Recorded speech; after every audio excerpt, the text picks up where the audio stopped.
Hi friends, అందరికీ నమస్కారం. Friends, ఈ వీడియోలో పెన్షన్దారులందరికీ అదిరిపోయే శుభవార్త అయితే వచ్చిందండి.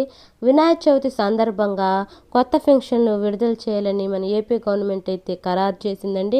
వీడియోలోకి వెళ్ళి పూర్తి వివరాలు తెలుసుకునే ముందు ఇలాంటి వీడియోలు మీరు మిస్ కాకుండా చూడాలనుకుంటే కింద బెల్ సింబల్ని క్లిక్ చేయండి. ప్రతి చిన్న అప్డేట్ కూడా మీరు ఫస్ట్ చూడగలుగుతారు. ఇక లేట్ చేయకుండా టాపిక్ని స్టార్ట్ చేద్దాం. కొత్త పెన్షన్ దరఖాస్తులు నిరంతరం ప్రక్రియ అన్ని ఇటీవల ప్రకటించిన ప్రభుత్వం మళ్ళీ ఆంక్షలు విధించింది. ఈ నెల 31 లోపే అప్లై చేసుకోవాలని సూచించింది.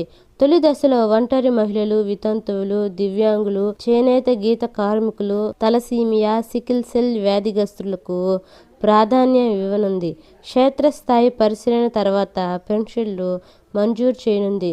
ఆ తర్వాత మళ్ళీ దరఖాస్తులకు అవకాశం ఇవ్వనున్నట్లు సమాచారం గవర్నమెంట్ అయితే ఇచ్చింది.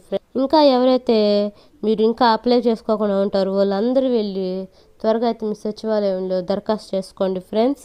వితంతువులు, దివ్యాంగ, చేనేత కార్మికులు, పైలేరియా, తలసేమియా, సికిల్ సెల్ వ్యాధిగ్రస్తులు మీరందరూ వెళ్ళి ఈ నెల లోపు అప్లై చేసుకుంటే ఖచ్చితంగా వచ్చే నెల నుంచి మీకు పింఛన్ డబ్బులు అనేటివి వస్తాయి ఫ్రెండ్స్.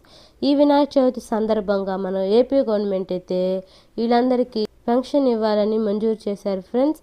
ఇలాంటి వీడియోలు మీరు మిస్ కాకుండా చూడాలనుకుంటే మన ఛానల్ సబ్స్క్రైబ్ చేసుకోండి. మీ ఫ్రెండ్స్ అండ్ ఫ్యామిలీ షేర్ చేయండి. Thank you.